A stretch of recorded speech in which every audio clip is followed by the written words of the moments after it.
Hello అండి, welcome back to our channel. ఈరోజు మన వీడియోలో టొమాటో పచ్చడి చూపించబోతున్నాను. టొమాటో పచ్చడి రోటీలోకైనా, చపాతీలోకైనా, దోశలోకైనా, రైస్లోకైనా చాలా బాగుంటుంది. కర్రీస్ అన్ని పక్కన పెట్టేసి మొత్తం టమాటో పచ్చడితోనే తినేస్తారు. టొమాటో పచ్చడి చేసుకోవడానికి కొన్ని పచ్చిమిరపకాయలని తీసుకోవాలి. అలాగే 4 టమాటోల్ని తీసుకోవాలి. మనం తినే కారాన్ని బట్టి పచ్చిమిరపకాయలని తీసుకోవాలి. అలాగే కొంచెం కరివేపాకు, ఒక వెల్లుల్లి గడ్డను తీసుకోవాలి. చిన్న నిమ్మకాయ సైజ్ అంతా చింతపండును కూడా పచ్చడి చేసుకోవడానికి ఒక ప్యాన్ పెట్టుకొని వేడి నీళ్ళు పెట్టుకోవాలి. వేడి నీళ్ళు కొంచెం మరిగాక పచ్చిమిరపకాయలని వేసుకొని ఇలా నురుగొచ్చేంత వరకు 5 మినిట్స్ వరకు ఉడికించుకోవాలి. తర్వాత వీటిని పక్కన పెట్టుకోవాలి.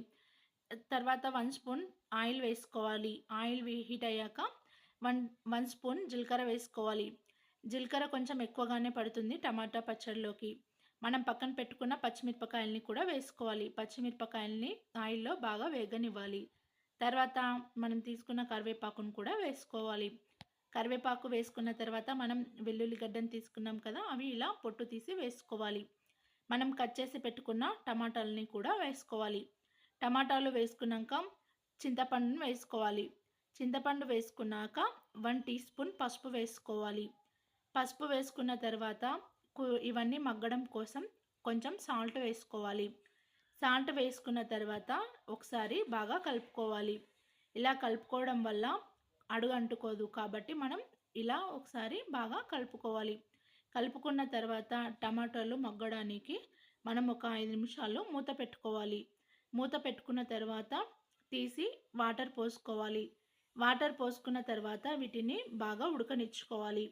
ఇలా ఉడికిన వాటిని చల్లరడానికి పక్కన పెట్టుకోవాలి. ఇలా పక్కన పెట్టుకున్నాక మనం నువ్వులు వేయించుకోవాలి. నువ్వులు చిటపటం అనిపించుకునేదాకా వేయించుకోవాలి. నువ్వులను వేసుకుంటే టమాటా చట్నీ చాలా టేస్టీగా వస్తుంది.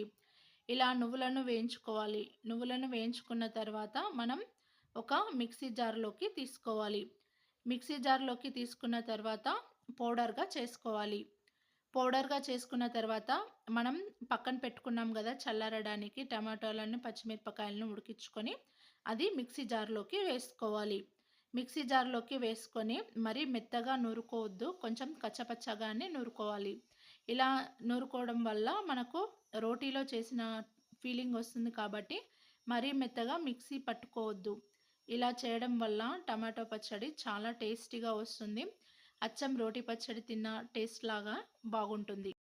ఇలా ఒక బౌల్లోకి తీసుకున్న తర్వాత మనం పోపు పెట్టుకోవాలి. పోపు పెట్టుకున్నదంతా ఇలా పచ్చడిలో వేసుకోవాలి.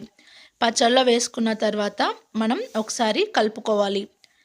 అంతే అండి, ఎంతో టేస్టీ అయిన రుచికరమైన టమాటా పచ్చడి రెడీ అయిపోయింది. చూస్తుంటే తినాలనిపిస్తుంది కదా, మీరు కూడా ట్రై చేయండి.